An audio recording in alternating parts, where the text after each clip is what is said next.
Welcome to NMP Talk Show, the show that keeps you informed and engaged with topics about your mental health wellness. And today we're back again. We're talking to our special guest who has come back to our show again, Raewyn Guerrero. We're talking about burnout. We're continuing our discussion that we had previously. And this time we're going to see how we can use neuroplasticity and some of these processes that we can fight our burnout issues. Raewyn, welcome back to our show. Thank you so much for having me back. I'm really delighted to be able to get a chance to talk about this again and to kind of expand a little bit on the topic because I Yes, feel like the last time, even though we had like a full hour, we ran out of time talking about it. we did. We did. You know, time flies, eh? When you're So having don't fun, don't that's what they blink. say. Yeah, don't blink. Otherwise, it will be all over now. Yes. So, Rawin, for the benefit of those that are connecting on other platforms, we have a Telegram platform that's linked up to the show. We're also on YouTube. Um, for the benefit of those ones, can you introduce yourself once more so that you know, especially those that are connecting are new? Okay, great. Well, thanks for giving me the opportunity to just share a little bit about why I'm doing what I'm doing, because I feel like that's probably the Yes. most important thing when it comes to this stuff. So, Mm. I am trained in functional diagnostic nutrition as a practitioner and also a functional medicine health coach. And I have corporate experience running a corporate well being program. But ironically, that's actually where all of my real issues surfaced back in 2016, 2017. I was diagnosed with IBS in 2010, and it took me literally about 7 years to find a solution to that, apart from what the doctors were saying to me, which was like, there's nothing really wrong with you. It must be in your head.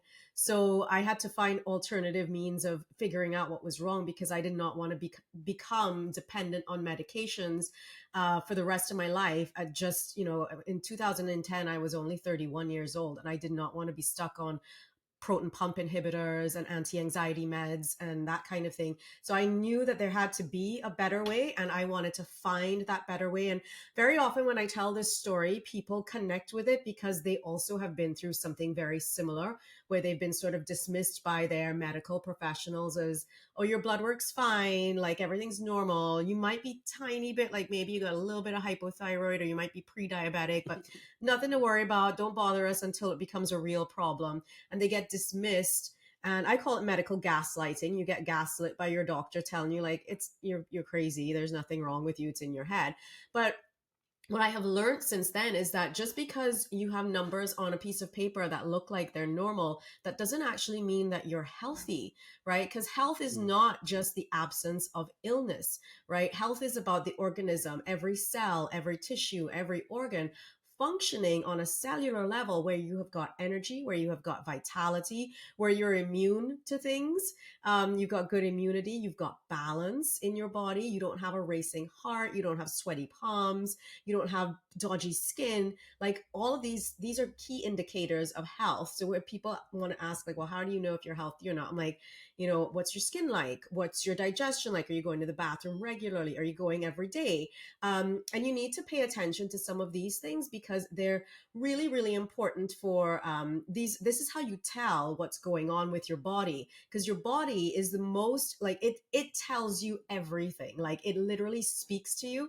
And if you're willing to listen to what it's saying rather than ignoring what it's saying, then you're able to actually decipher the code and then figure out what it needs. Because then it's like, I always say, it's like the check engine light on your dashboard of your car.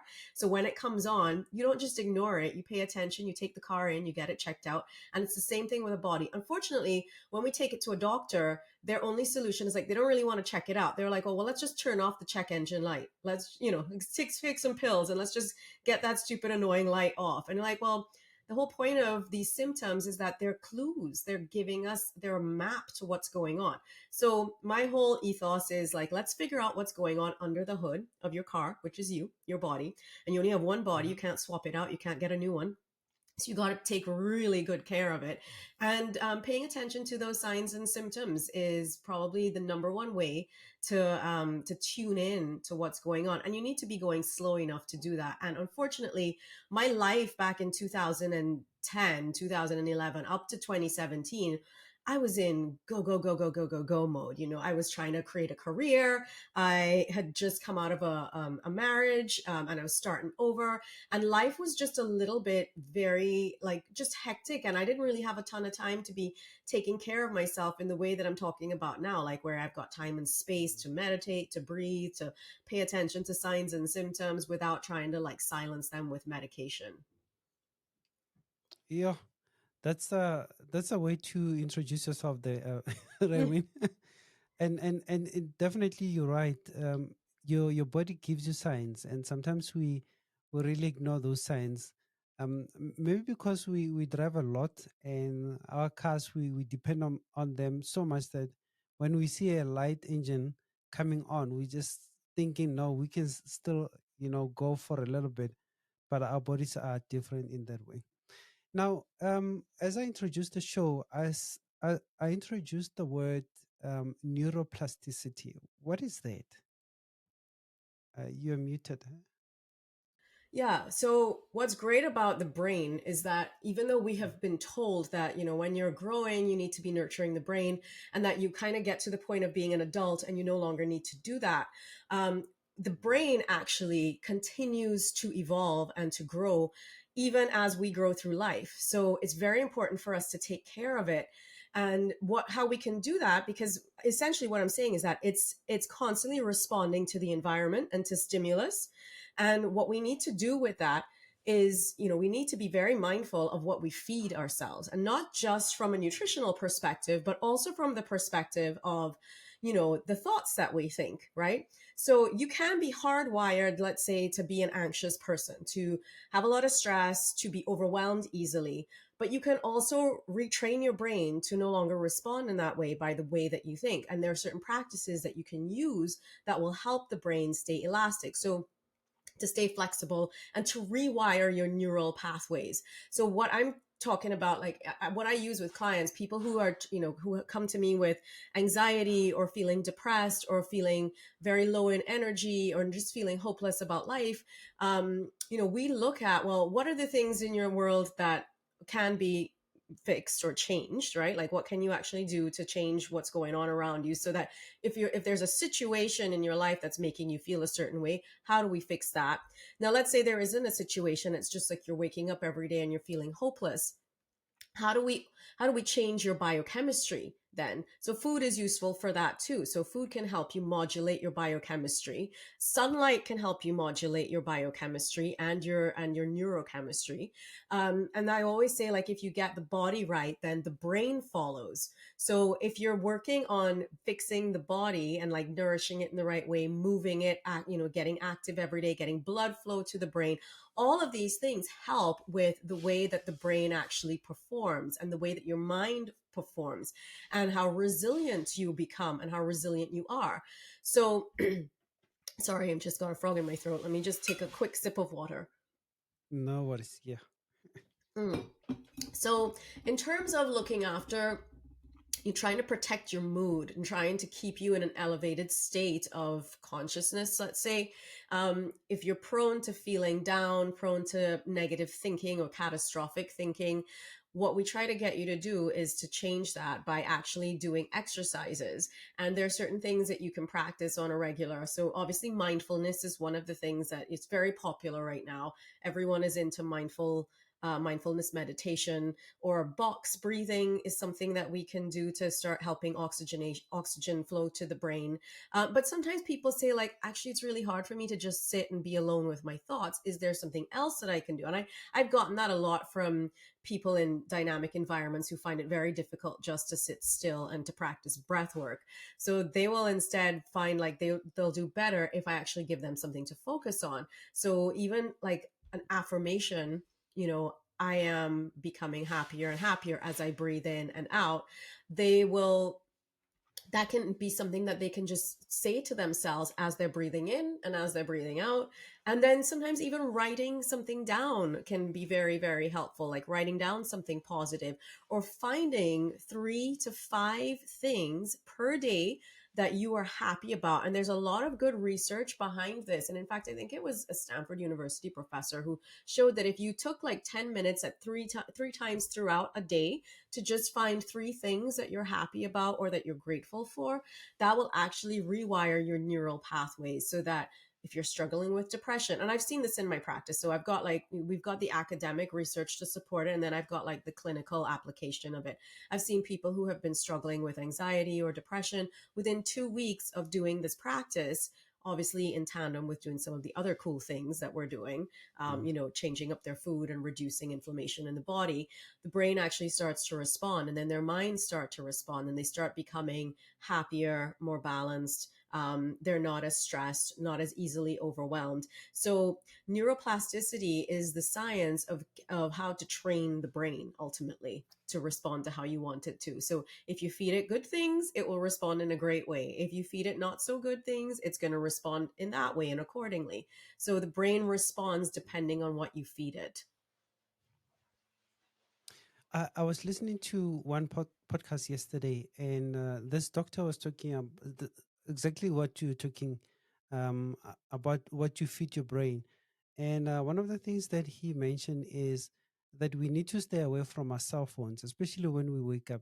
Just the first thing that you do, most of us would take our phone and catch up with our emails, text, whatever social updates that are there, and that actually places you back to where you were, where you wanted to rest. You know, you are left with a high note, before you slept because you're looking at the events on the phone. Mm-hmm. Some events are not as pleasant, and then they take you a wrong route. So if you go back to your cell phone first thing in the morning, it's like now you reliving your day, and your brain is not getting refreshed. It's feeding off the old things. And that was really interesting. And plus what you say now, the food that we eat, how we meditate, also helps in rejuvenating our brain work, or the waves of the brain. Is that right? So we do have audience connected on Telegram. If you want to comment or ask any questions, please raise your hand, and then we'll give you the opportunity to speak to our guests here.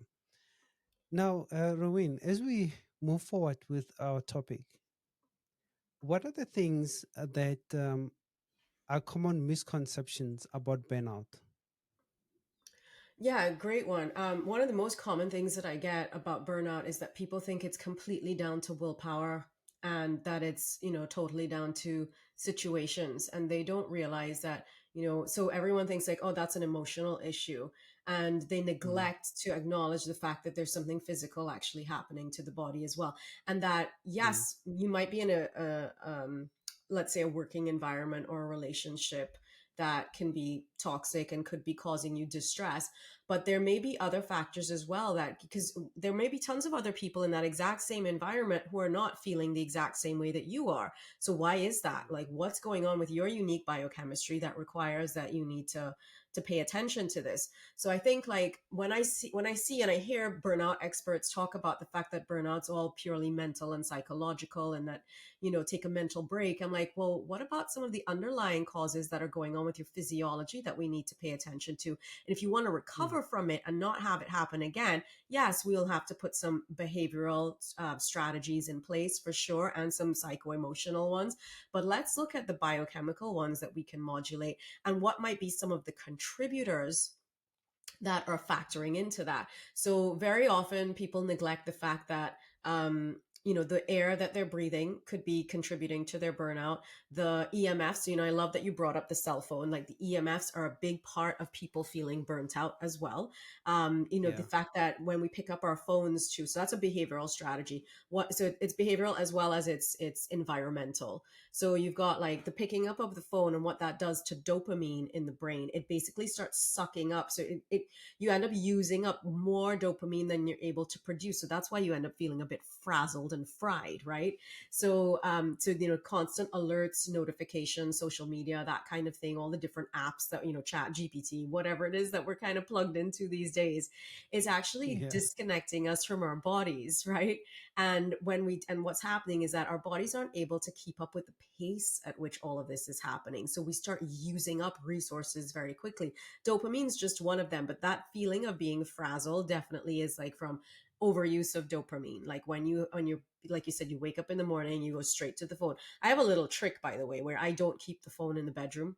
So if I want it, I have to get up physically, go downstairs. And by the time I do that, I'm like, well, I might as well go have my cup of coffee or tea or whatever and go sit outside Yeah. and enjoy 20 minutes of sunlight hitting my eyes and reset my nervous system straight away before I get plunged into the world of what's going on in the phone. Because that can be very all consuming. And, my husband kind of complains about it a little bit with me because he says, oh, you're still on the phone and it's like 6 p.m. So I've learned like from 6 o'clock onward, I'm off. Like I put the phone in another room. I'm not looking at it. Notifications are switched off. I tell Siri, I have Siri set up for do not disturb. So she's on do not disturb during the day when I'm in meetings like this. So I don't get Yeah. any notifications until I'm ready to check them rather than them coming at me all the time. Because when they come at you all the time, you are constantly thrown into a state of fight or flight, even though your body doesn't know the difference between a saber-toothed tiger and a phone notification. The response that you're getting each time is the exact same. So Mm. each time you're basically pumping out a ton of adrenaline and cortisol, and it's ramping up things like your blood pressure and your heart rate and slowing down your digestion, so you're not breaking down your food very well. So when I see people eating and scrolling on their phones, I'm like, uh-oh, you're in trouble right there. Because one, when you're scrolling, you're not breathing, you're holding your breath. So when you're not breathing, you're not getting oxygen flowing through the body, so you're actually stopping the flow of things. And when you want to keep the flow of things going so that you can actually break down and assimilate your food. So that's one simple thing, like one simple hack, if you like, for how to improve your resilience to prevent burnout. Keep your phone as far away from you as possible, particularly when you wake up, before you go to bed, and when you're eating. Simple. So before you go to bed, would you recommend like a time frame? How much time you need to be away from your phone, um, just so your body, winds down nicely and you get a good rest. Yeah, so 2 hours, generally you want to be away from blue light for about 2 hours before bed. If you Mm. can, and let's say you can't do that and you want, you have to put like a red light filter on the phone. So I'm holding the phone up for people who can't see me. I have this little, on Yeah. iPhones, you've got this thing where you can put a filter on and you can double click on it and it switches to a red light filter. So it's like got a red Okay. screen over it.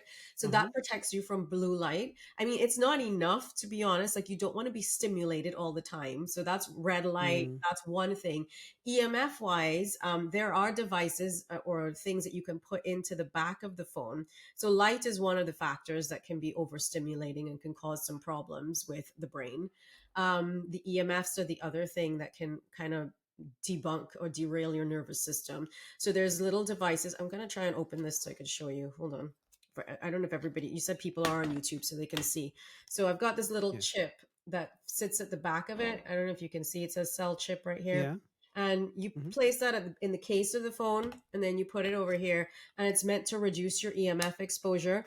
I still don't think that's enough. Like, I feel sometimes these things are like, maybe it's not enough. So I just like to keep the phone out of the room, like keep it away from me, keep it in a separate room, you I know? think that's the best. Yeah, honestly, best thing you could do, just keep it away from your head in particular. And I see people holding their phones to their ears. I'm kind of like, no, you're frying your brain. Like, don't do that to your poor brain. And Wow. even with Wow. the those wireless Bluetooth headphones, that everyone Mm. sticks into their ears. I'm kind of like, no, that's like microwaving your brain. So you want to avoid doing things like that. Like I love that you have your wired headphones in. Like that's how, if you're gonna have headphones in, that's what you should be doing. And yeah, just keeping the phone away from your head, away from your brain is going to be really helpful. Yeah, that's good advice there. Now we spoke about, I mean, we're speaking about burnout. And y- one thing that you also mentioned is when you're seeing people eating and scrolling on the phone, they're not Hmm. breathing, and you can tell they're going down that bed route, so to say. How can you then, for yourself or for myself, realize that I'm heading down the route of burning out? If I can find the signs or see the signs early in the beginning so that I can avoid it, Yeah. because I think avoiding it is better than dealing with the problem. Completely. Prevention is always our Yeah, first intervention. It has to be. yeah, Like if you can get prevention right, and that's my whole ethos. Like if I've always said I'm so tired of pulling people out of the river. I want to catch them on the riverbanks before they fall in. So pulling yeah, them out is great, but it takes so much longer to recover. So some of the things that you can look at are simple. Like, well, one, how well are you digesting and breaking down food? That's usually an easy one. So most people who are dealing with burnout, they're either not going to the bathroom regularly or they're going too much, right? So more than 3 times a day, or they're going, less than once a day. So that's one simple clue, like just an indicator that your body's not doing well. The other thing is like, how well are you sleeping? Like, are you actually getting a good 7 hours? And if you are, but you're still waking up tired, that's also a clue that your body is on track for like it's not regulating, like you've got a cortisol dysregulation. So you want to be able to check that as well. So you want to make sure that you're getting decent sleep. And by decent sleep, I want to clarify what that means, because there's some confusion around this. Everyone thinks like, oh, if I get 8 hours, it doesn't matter if I go to bed at 2 a.m. or 10 p.m., because if mm, I get 8 hours and I'm okay. I'm like, actually, the sleep that you get before midnight, is each hour that you get before midnight is worth 2 hours of good quality sleep. And I've seen this over and over. And I actually wear a really. sleep tracker called an Aura Ring for anyone Mm-hmm. who's interested. And I've seen it happen. Like when I go to bed at 10 p.m. or even 9:30, I get better deep sleep than if I go to bed at 12, even if I sleep for 7 hours. And I wait, if some, like the other night we had, like, it was Saturday night, we went out, we had a friend's film being launched, and it started at 7:45. I'm normally asleep by 9. So like when it started at 7:45 and at 10:30 it was wrapping up, and we're now getting home at 11:30, and I need like like an hour to wind down. By the time I got into bed, it was like 1 a.m. I slept until like 8 a.m. the next day, which I don't normally do. So I got my 7 hours, but I was sluggish and slow. And I saw the data on my Oura ring showed that my deep sleep was like less than the 3 hours that I normally get. It was like an hour and a half. And so just using like your own data, you can see like, am I getting good quality sleep? And you can use devices. I think the Apple Watch does it, although again, EMFs I'm not so fond of. I much prefer this because it's got a lower emission. But you can actually tell, like, am I getting good quality deep sleep? Is it working for me? So that's probably one of the easiest ways. Like, or am I waking up at 2 3 o'clock in the morning every night when I try to go to sleep? Those are some clues. Getting to bed at 10 p.m. if you can, 9:30. Like, I feel like that's my golden hour. That's when I get like the best deep sleep. But that might just be me. You might get better good sleep at 10:30, because some people say like if they go to bed earlier, they tend to wake up more frazzled. So Yeah, maybe, yeah, so maybe 10:30 is your golden hour. But regardless of whether it's 9:30 or 10:30, those hours before midnight count, regardless of who you are, whether you are a night owl or an early bird. They actually make a difference, because your body has this circadian rhythm and we have to live in accordance with it. We want to make sure that we are not working against it and that we're working with it. And everybody's circadian rhythm is pretty much the same. Like our liver starts doing things between that 1 o'clock and 3 o'clock in the morning. Melatonin starts to peak around 9 p.m. So that's regardless of if you like to go to bed late or if you like to go to bed early. That just happens for everyone. That's universal. So you want to work with that and capitalize on it. And melatonin is probably one of they're two major antioxidants, and melatonin and glutathione are the other that's the other one. But melatonin is so restorative.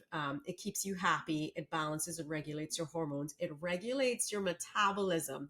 When I tell people that you will lose weight and you will regulate your weight if you actually go to bed earlier, they're like, okay, sign me up. Like I will do that. Because straight away it's like, oh, all the diet and exercising is like, it's yes, that's great, but sleep is our most underrated pillar of health, I think, and we need to rest as hard as we work. You you talk about the sleeping pattern. You also spoke about the bathroom trips. Um, you know, it for me sounds like the condition of having um, overactive thyroid. You know, those are similar symptoms with somebody who has overactive thyroid, that they have many trips to the bathroom. They struggle sleeping. Um, and then the other thing is also I love to work at night. I think that's when I have my creative juices, when I'm editing video or photos, and I find myself working throughout until 1, 2 in the morning, and then I sleep and wake up a little bit later in the morning, thinking that I got my 8 hours. But what you said just a little bit now is that even though you sleep that late and you get in those hours, you're not as active as you would be sleeping early in the morning. I mean, Yeah. early at night. And I believe you because usually I'm grumpier if I'd worked throughout the night, you know. But from and I think I got my sleep, my 8 hours sleep or my 7 hours sleep, but still, and it's not the same. So it's one of the things that you one needs to correct in their lives, eh? Yeah, and it's a Now simple fix, tell us a like little bit about. very simple thing to fix. And Mm, there's actually a book called The Myth of 8 Hours mm, by Nick Hales. And I'd recommend anybody who mm-hmm. still believes that they need to get 8 hours of sleep, even if it's at 2 a.m. till 10. And teenagers will tell you, like, I got 8 hours of sleep because they went to bed at 3 a.m., but they slept until 11. And I'm Yeah. like, yeah, but you're not, half your day is gone by if you're sleeping until 11. So, so Eesh. the Myth of 8 Hours is a great book that for anybody who wants to. Nick Littlehale, it's a really, really good book, and it's one of the books when I was learning about genetics, because I learned about their different genes that influence sleep, and you have different chronotypes, different types of people. So you sound, creative people. I'm a musician, same way. I definitely used to love staying up till like 2, 3 in the morning. Loved it. Mm, I felt happy. I felt alive, but I was sluggish all yeah, day. And then, of course, by the time I hit my 30s, I completely burnt out. So it clearly didn't work for me, right? And this is the thing about it burnout. It doesn't. doesn't happen immediately. It builds up over Mm, time. The things that you're doing over time. And I love that you touched on the thyroid, because that's probably one of the organs or the glands in the body that takes the most beating, right? Like yeah. it takes so much beating, and it's one of the first things to go. It's like our, I guess, like our gatekeeper, our sentinel. Like when things are going out of whack, it starts telling you like, hey, I'm something's up, something's up. So when you Mm, say it sounds like symptoms of overactive thyroid, or hyperthyroid, that's a clue. But very often what I see is the other thing. I see the underactive thyroid, because people are like in go go go go go mode all the time, and they've been producing and pumping out so much cortisol, they actually run out of cortisol, and they start pulling into adrenaline. So it's like they're, let's say, think of like a banking analogy. Like, let's say you have like a, you use up all your money in your bank, right? That's the cortisol. And you start going into your overdraft, and then you're going into your overdraft. credit cards, right? And that's basically what ends up happening when you are in burnout. You deplete what's in the bank account. So there's no more cortisol. And then you start drawing from things like your thyroid hormone and your sex hormones, and it starts slowing everything down. So because then you don't have enough progesterone, estrogen, testosterone, which, those things give you energy, right?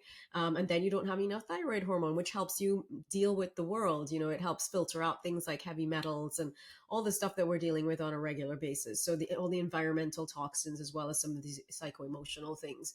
So I like that you brought that up. I didn't know if I could go there. I'm glad that I've been able to go there, because sometimes people are like, what does the thyroid have to do with being burnt out? I'm like, Yeah. everything. Just like the Yeah. gut has every, because they're all connected. Like all these systems of the body, they all need to be working and talking to each Mm, other. And if one of them's out of whack, the rest are gonna, they all start, it starts what we call an inflammatory cascade, right? mm, And that spreads to all these different areas, and that eventually ends up in the form of a disease. But you can actually halt the inflammatory cascade. You can halt it by paying attention when something starts flaring up. So I always say the gut's one of the easiest places to begin, right? Because you can physically, that's every day. Like, if you're, are you going to the bathroom every day or not, you can tell. Like, that's a marker for health. You can't always tell, like, is my thyroid fast or slow, like, unless you go and do blood work, right? mm, But the gut is an easy fix. Your skin's an easy way to check as well. Like, are you breaking out at certain times of the month? Are you breaking out at certain parts of your body? Is it the chin? Is it the temple? Is it the cheek? Is it around the nose? These are signs that there's certain systems in the body that aren't necessarily in harmony or in balance either, or that the liver requires some help or support. And why would the liver need? And the whole way of thinking around all of this is like, okay, well, why is the liver not doing its job? Like, what's driving the problem? Rather than let's address the liver, like, well, let's find out why first, right? So there's lots of ways. I think sleep is the easiest way. The amount of energy you have when you wake up, very, that's linked to that too. And then of course the gut. Those are the three simplest ways for you to kind of spot some signs and symptoms, and maybe even your immunity, like how easily you get a cold or flu, or how quickly you recover from a cold or flu. And for me, that was one of the things. Like, I kept getting a sinus. It started off as like a throat infection, and then it would kind of like escalate into bronchitis or something awful, and I'd have to end up on antibiotics. I couldn't fix it myself. And everything that I've learned now is that, oh, I was living in England, I wasn't getting any sunlight, I had no vitamin D. Recently, I spent, like, last year was a rough year for me. I lost my mother at the start of the year, and I kind of hibernated a little bit, and by the end of the year, by November, I was getting sick a lot. We go and check my vitamin D levels, no vitamin D. It was like 25. It was very low. And it's normally like at 100. So simple things like that. Are you getting enough sunlight? Do you check your vitamin D levels? What's your immunity doing? Like, very, very simple things can give you some clues into what's going on with you. yeah. Thanks for that. If you want to ask a question, comment, you're more than welcome to jump into this conversation that we're having currently. Now, Rewin, we we cannot run away from this. We are a generation that lives, that's called a hustle culture. You know, we hustling, we doing all of this. We don't sleep. We're burning the tire. What do you say? You're burning the candle. Even so. Yeah. So how do you? Because these are societal pressures, that Hmm. we're facing. How can you advise somebody that's running that marathon, to tell them to slow down? Yeah. I think one of the easiest ways to do that is to actually schedule time, like block it out. And Hmm. when I worked in corporate wellness, what we used to tell people, what we used to get people to do was to work, like, you time block. You basically time block. You're like, okay, from 9 a.m. to 10 a.m., I'm blocking that out because that's when I am either making lunch, or well, whatever. You're Yeah. checking emails. You're not going to be disturbed, because what would happen in a working environment is that, let's say people would schedule meetings, right? And you'd schedule meetings all day, and then at the end of the day at 5:30, when everybody's going home, you still have a ton of work to do, because all you've been doing all day from 9 until 5:30, you've been in meetings and you haven't done anything useful. You haven't checked your Mm, emails. You haven't actioned any of the things that you need to action, because you haven't set up your day properly. So learning how to, because you're the ultimately, you could be a victim of hustle culture, or you could actually master it, and you could be the one who runs the show, rather than being led along by it, you can actually take power back. And my whole message for people today, like, you don't need to be a victim of culture or of society. Like, you're the one in charge of your life ultimately, right? So you can Mm, ultimately be the one who takes charge of what's going on in your calendar. Look at it and be like, all right, where can I carve out some time? And I have scheduled times, like time blocks for like for breathe, for meditating, for going outside. I don't wait for it to just happen. And certain, after a certain point, certain things just become automatic. So, mornings are sacred. They used to be very hectic and kind of crazy, but they are very, that first hour to an hour and a half, super sacred, like making the tea, going outside, looking at the birds, talking to God, like really, really important before I do anything else. Hanging out with my husband for, even if it's for like 5 minutes. He wakes up a lot earlier than I do, so I generally don't see him in the mornings. And our mornings are kind of out of timing because I do prefer, I like going to bed at 9:30 or 10, and I will wake up at 6:30 or 7. I like getting my sleep. He's up at 5, and I don't understand that at all. I'm like, what is wrong with you? Like, don't you like your bed? But he's up at 5 and he's at his desk and he's already had his coffee and he's done all his things. I literally will wake up when the sun comes up. Once the sun is up, I'm awake. I don't need an alarm for it. So I think if we work in tandem with our own natural rhythms, that's also a really nice way, like a nice hack for how to live amongst hustle culture. So if you can, I mean, obviously, if you have children, it might be a completely different story because you might yeah. have to wait. They might wake up at 5 because I know that's what they're like. So you might have to wake up early for that. But wherever you can, look at, okay, after you've dropped them off, look at if you can carve out 10 minutes just for yourself, literally in 10 minutes a day. And even within 5 minutes, you can literally do some breathing that will reset your nervous system and get you grounded so that you're not in pumping out cortisol, cortisol, cortisol. Because, we can work really hard, but we just need to remember to prioritize recovery. I think I said it before. We have to rest as hard as we work. And if we can build in those moments of recovery throughout a day and like be conscious and intentional about them, then you're more likely to prevent things like burnout in the long run because you're giving your body a chance. You think of the body as being an elastic band, a rubber band. If it's stretched constantly, it will snap. But if you stretch it and allow it periods of being able to spring back, then it will maintain its elasticity.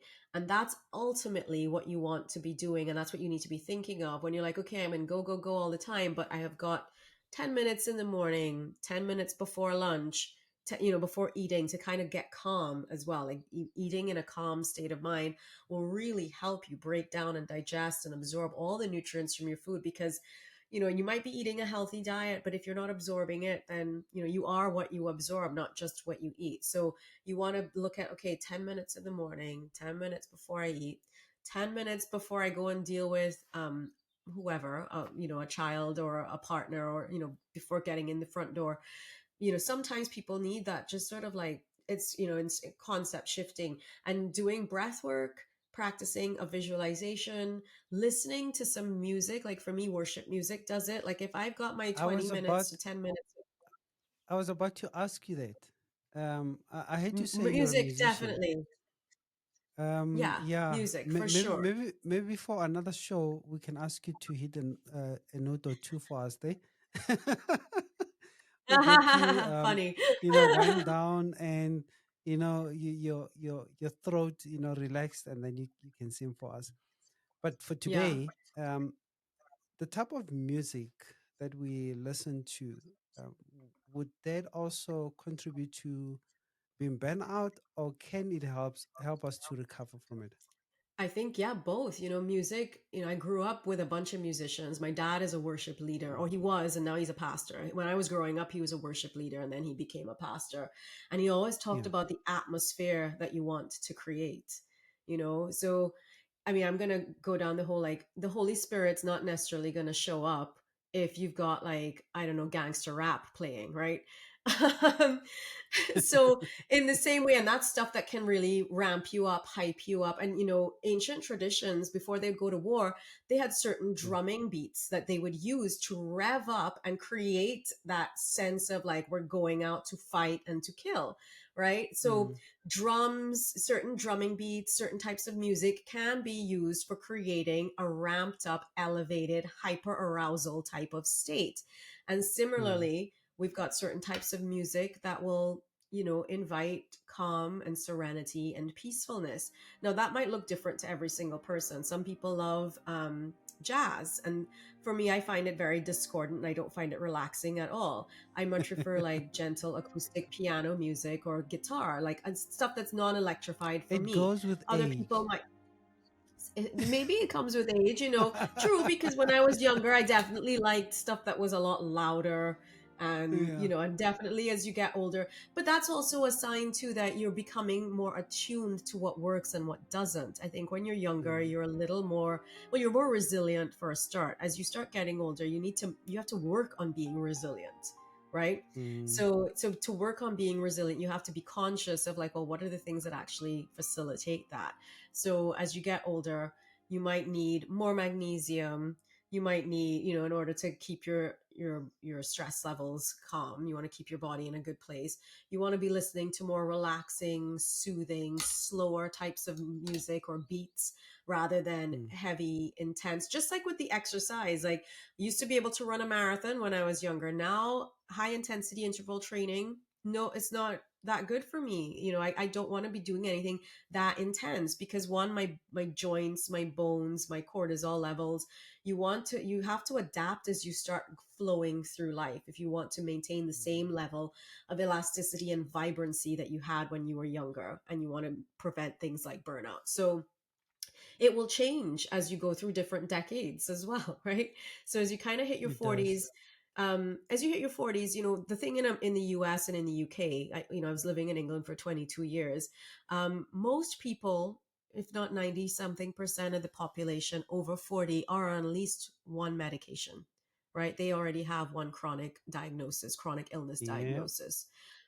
Tell me Yeah, I about it. don't know if it's the same for in South Africa. Is it the Oh same? yeah. Oh yes. Yeah. We Yeah, have so one or two, or 88%. at least three.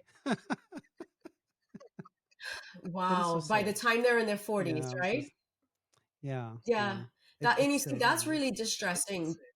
Super, super distressing. I think Sorry, what it is sorry, here, it's like one. Raewyn. Mm-hmm. Go ahead. I seem Yeah. to be Can you getting hear? feedback. I don't know if it's from your microphone or Let me turn it off. yeah. Okay. Sorry about that. Can you hear me? Yeah, I can hear you. Yes. Okay. I'm not sure what happened. Nothing actually happened. I just moved the mic Yeah. thing. I turned it down. Okay. No, that's fine. That's okay. Okay. Yeah. So yeah. Um we spoke about chronic medication also. Because of age, when you grow, a lot of things deplete, so you have to supplement them one way or the other. Now my next question to you is, what role do mental health professionals play when they're addressing this condition of being burnt out? Great question. I feel like their role needs to evolve because yes, it's Mm, very important for us to have someone to go to talk to.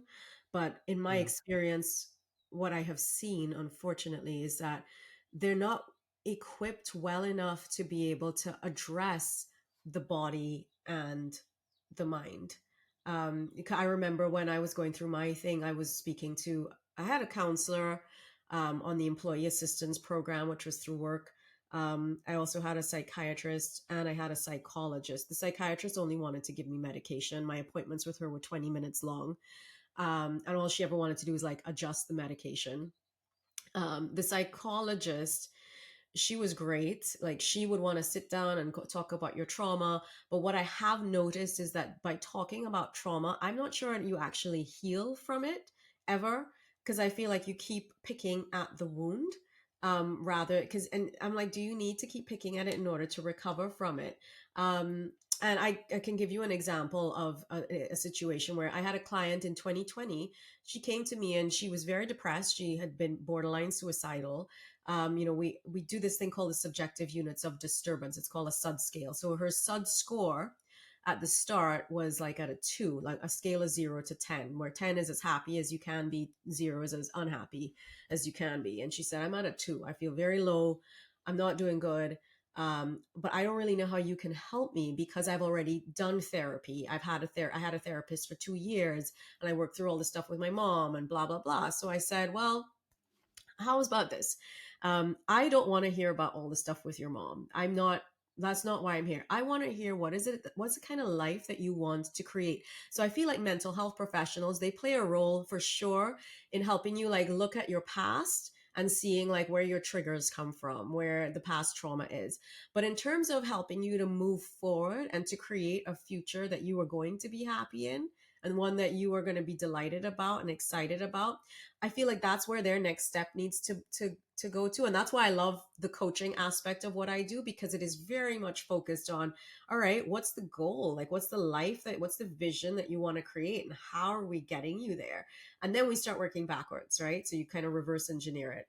And that for me is very empowering. And I saw it with this lady, like literally I saw her once a week. We were meant to be meeting for 3 months because I was going to work on her nutrition and all that kind of stuff too. But within 4 weeks, I started seeing her at the start of April. By the end of April, her SUD scale had gone from a 2 to a 9. So she was no longer suicidal. She was excited and optimistic about her future. And by the time that we finished, she didn't even need me. Like she was like, I'm doing everything on my own. I've tweaked my food. I'm taking my magnesium. I've got my vitamin D every day. I'm seeing my trainer. I've got energy. So, very simple things in your life, like just in terms of shifting your perception on, like, do I want to stay stuck in the past? I feel like mental health professionals, counselors, they're great for if you're going through something at the time, like, if you're going through a bereavement, phenomenal, like go and talk to someone, process what's going on with you. But if you've had like some long standing trauma and you keep rehashing it and it keeps coming up over and over and over, you want to get out of that and you want to start moving into, what's the vision of the future that I want to create, what's the hope for the future. And oh,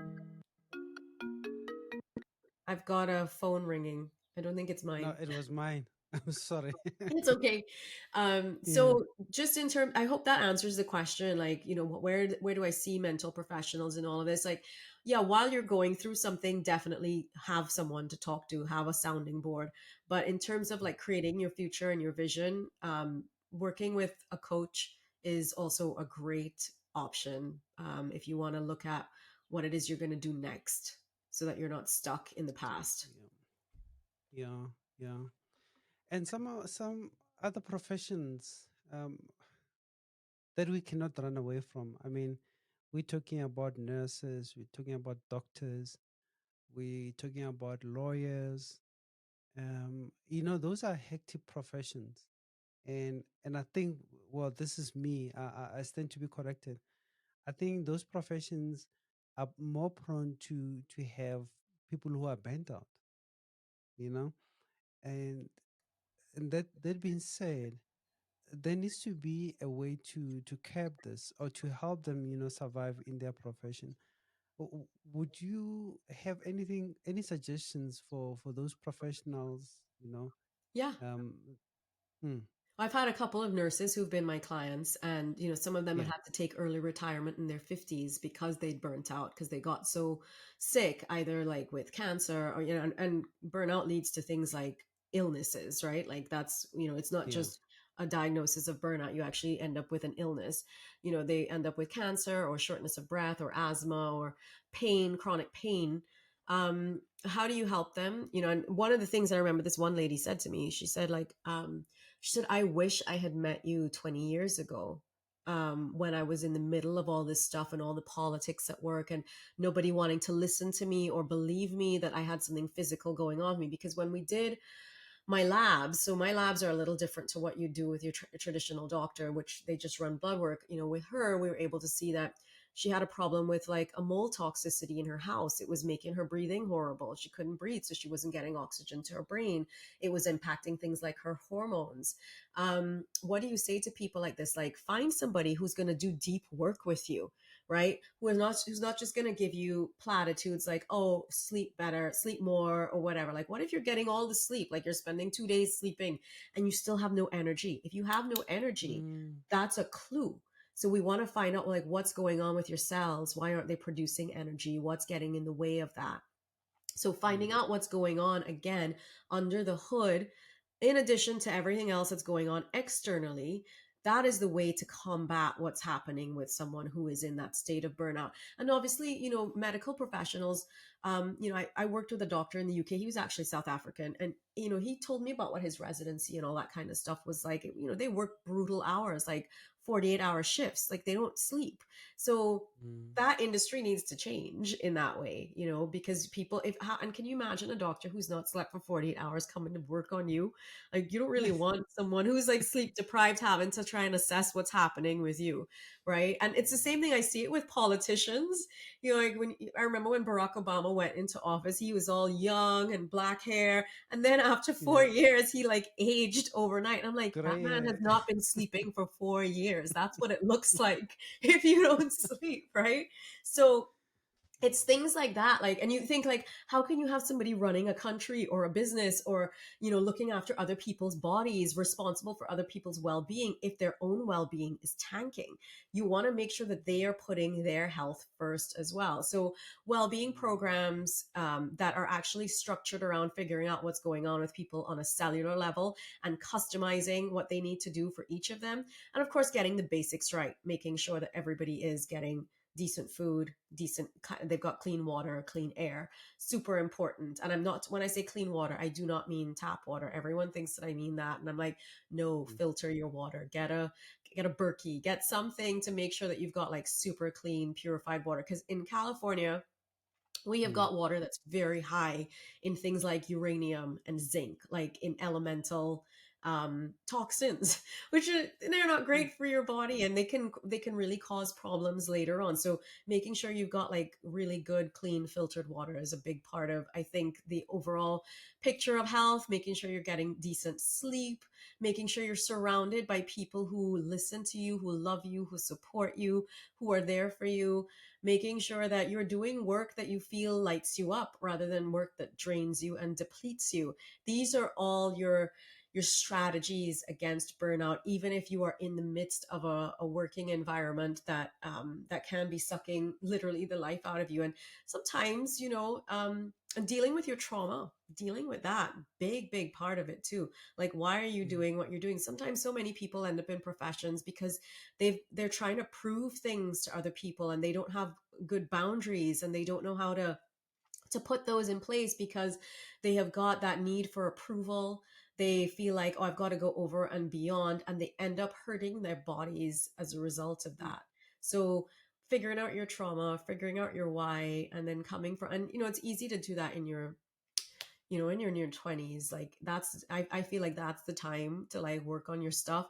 Don't wait until it blows up when you're in your 40s and you've got like you're pre-diabetic, or you've got PCOS or endometriosis, or you're dealing with breast cancer or something. You want to be dealing with all this stuff like early on and paying attention sooner rather than later. Yeah. You touched on this a little bit, but I want to expand on it as well. How can we, as family members, as community, as co-workers, how can we support those that are going through burnout, who are burnt out, Listen to or maybe them. who are still going through it? Yeah, listen to them. And, if Mm, they're tired, let them rest. Don't try and push them to be like, oh, you have to come to this family engagement, or you need to come to this work event, or whatever. Like, this person is exhausted. Their body's in a state of exhaustion. Like, that's the stage before death. Like, you want to make sure that they're not headed down that way. You want to start getting them to go on the other end of that. So getting them to rest is a really, really big part of that, and allowing them the space to do that. And don't complain and say, oh, they're really lazy, they don't want to get up, they don't want to do anything. Let them sleep. If they want to skip the family dinner, or whatever, let them. So I think that's one of the, giving people permission to just be like, hey, you're tired, I hear you. You need to sleep for 2 days.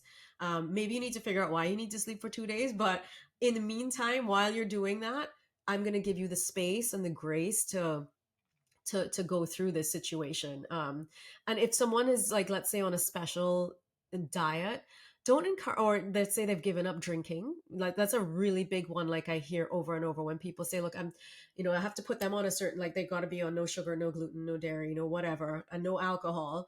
And then they've got family members who are like, oh, come on, you can just have one drink. Like one drink's not going to cause you anything. And you're Mm, like, how dare you? Like you're getting in the way of that person's happiness and success.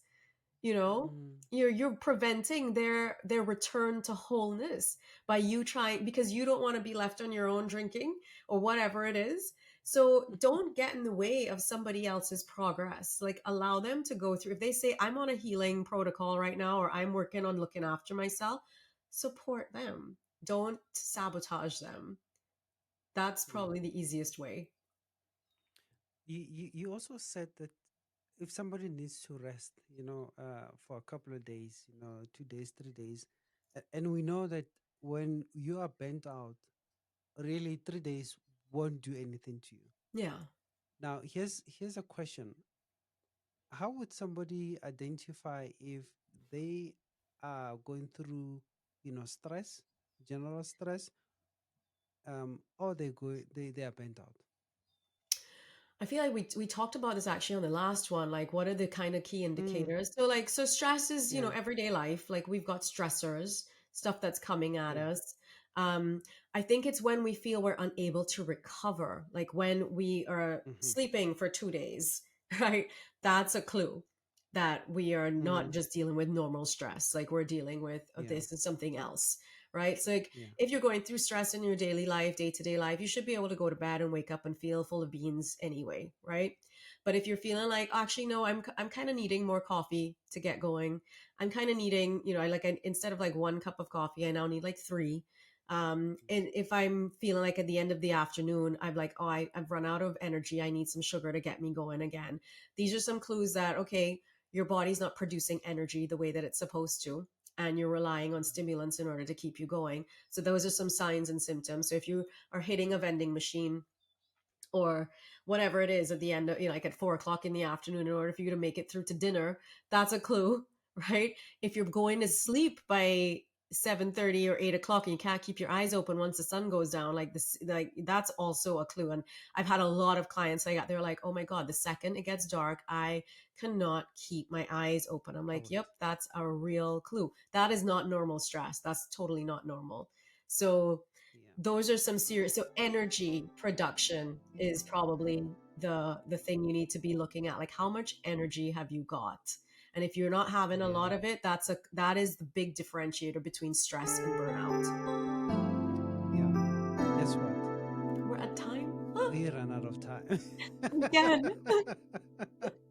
Again. Again. But this was very informative. I really enjoyed the discussion. We often touched what we went through, our last show, but we honestly needed to do that, just um, to make sure that everyone that's connecting, especially that had just connected today, and they missed the first show, they are on board and understand what we're talking about. And thank you for tapping into that. So just to recap on what we've decided, our show's topic was the biology of resilience. So meaning that we wanted to have the understanding on how we can be resilient to stresses such as being bent out. Now, to recap for our audience, what can you tell them just in a few words on this topic? To be resilient, you need to understand that your body plays a very big part in what's going on with you. So I Yeah. feel like where very often people think resilience is all about mindset, but you have to get the body right in order for the brain to follow. And Mm, you need to be able to have energy in order to be resilient. So if you are not producing energy in the way, and when I say energy, like I don't mean from caffeine or stimulants, I mean like you wake up in the morning, you have vibrance, you feel excited, you feel ready to go, you've got like a lot of energy to burn. and you feel like, okay, I know why I'm here, I know what I'm doing, I can last until 9 p.m. at night without feeling like my eyes are closing at 7 p.m. or that I need a pick me up at 3 o'clock in the afternoon. These are some of the signs and clues that your body will give you in order to be resilient, to know that if you are not like, okay, now I should take some action on this. So if I'm not experiencing abundant energy, and then I need to do something about it. So in order to stay resilient mentally, you need to stay resilient physically. Thank you so much. That was beautifully recapped. And thank you for joining us once again, Raewyn. We really enjoy having you on our show, and hopefully this will not be the last. I think we better start a series, yeah? It feels like we're headed that way, like burnout resilience. Once a month, we do like the monthly burnout check in. Yeah, you don't know me. I'm like that, eh? I'll get you in, rope you in, and a year later, you're like, I've been on your show every month. We've done a series, yeah, but we'll be happy to do that. So thank you to everyone that had connected on Telegram. We really appreciate your support. We hope that what we've discussed with you, with Raywin, is really beneficial to you and you can implement it in your life. We do have our family friends, our families, our friends, our co-workers, that are going through the most. And in fact, we also going through the most. Before we go down that road where we are so burned out we can't do anything, at least we know what to look out for. And this show really helped us to identify those sources, or those uh Raymond, what is that? The signs The so identifying signs, this, yeah, the yes, yes. stressors, identifying your stressors. Yeah, it's not. I'm not bent out yet. Maybe I'm heading that way. But thank you so much. So my name is Nel Morapedi, the host of NMP Talk Show, and we do have these type of shows every Mondays at 6:30 GMT2. For those that are connecting internationally, here in South Africa, it's 6:30. There's no other 6:30 um, in the evening, so only that one. So this is me signing out, and until the next show, see you there. You need internet? You need physical.